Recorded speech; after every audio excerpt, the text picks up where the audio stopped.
Querida amiga Graça Patriota, nacionalista, o que acontece é o seguinte: todos nós lutamos, todos nós fizemos de tudo para que acontecesse uma intervenção militar no Brasil.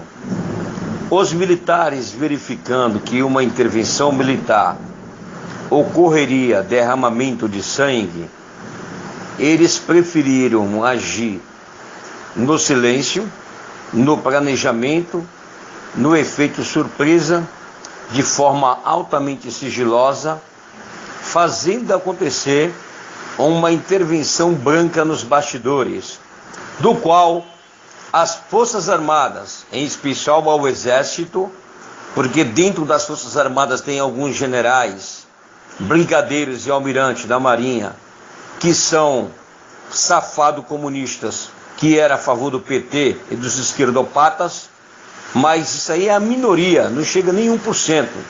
Se chegar a metade de 1% é muito. Então, ou seja, a minoria de comunistas dentro do governo, dentro das Forças Armadas, não chegaria a fazer nem cosquinha em nada, ok? Então os militares, vendo que poderia haver um derramamento de sangue, sendo que eles já foram acusados em 64 por uma ditadura militar que nunca existiu no Brasil. Existiu um regime democrático militar.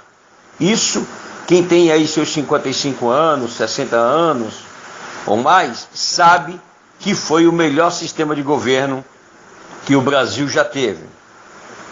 Os bandidos, esquerdopatas, traidores da pátria, traidores do povo brasileiro, lutaram por meio de lutas armadas para matar soldados, para invadir quartéis, roubarem armas, fazerem arruaça, do qual os militares da época repudiavam e repudiam até hoje.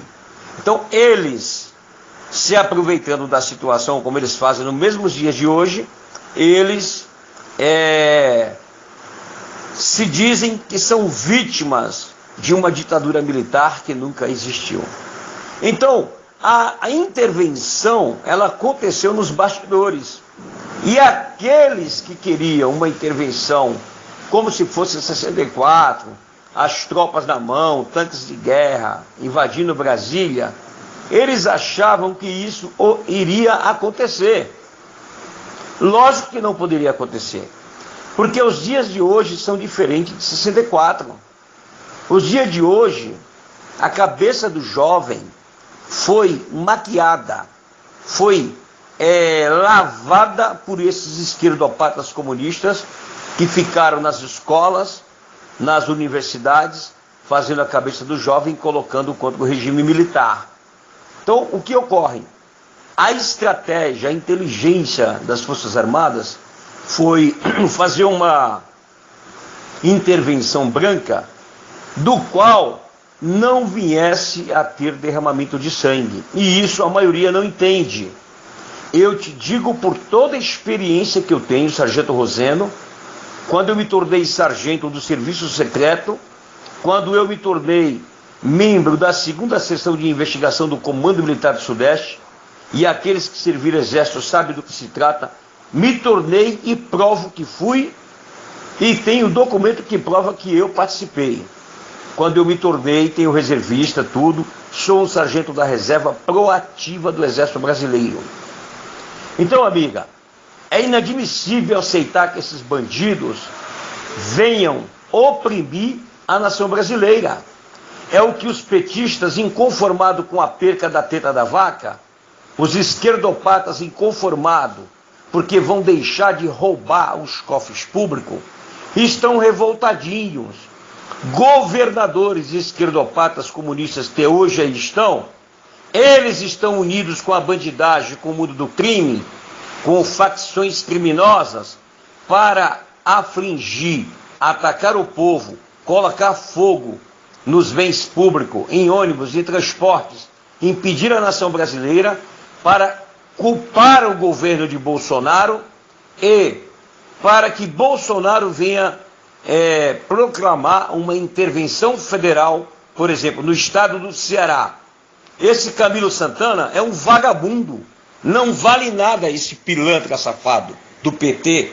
Esse Camilo Santana e a sua corja, é ele que está articulando esses quebra-pau, esses queima-ônibus, queima tudo, para poder dizer que está sofrendo agressões contra o povo do Ceará, e sendo que ele é o primeiro articulador de toda essa safadeza.